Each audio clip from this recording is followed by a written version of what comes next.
Hi friends, welcome to the DIY Field Day Station 5. This is the water bucket relay. I have 4 buckets. The 2 closest to start have an absorbent cloth, like a washcloth or a dish towel. These were just labeled pack of 2 absorbent cloths. The car wash sponges worked great, but I didn't have any. And we have water at the end. I used my 2 bats just to make sure I had equal distance between the buckets.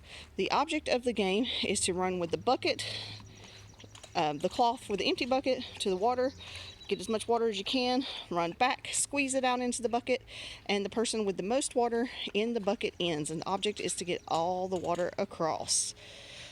All right, Yusuf is going to demonstrate for us. Ready, set, go. And he's gonna get the water and he's gonna run back. He's gonna squeeze it down into the bucket and he's gonna go back and he's gonna go squeezing into the bucket. And we have the dog running a little bit of interference here.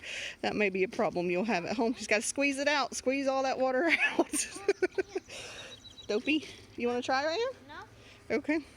And if you have a sibling, you can play with a sibling. You can play with a parent if they would like. And it looks like Dopey is making this very hard because he is drinking the water as it's going into the bucket, and the object is to have the most water in the starting bucket. So Yusuf is going and going and going. How's our water level looking here? And of course you can set these buckets further apart for more of a challenge. He's getting some in there. It's going, and keep going and going and going until all the water is in the other bucket.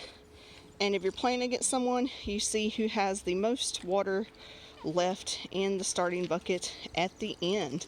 If you're using a nice car wash sponge and you're running as fast as you can, you may get really wet at this station. So it's a fun way to end your field day right before your last freeze pop station. Again, this is the water bucket relay for the do-it-yourself field day. All right, friends.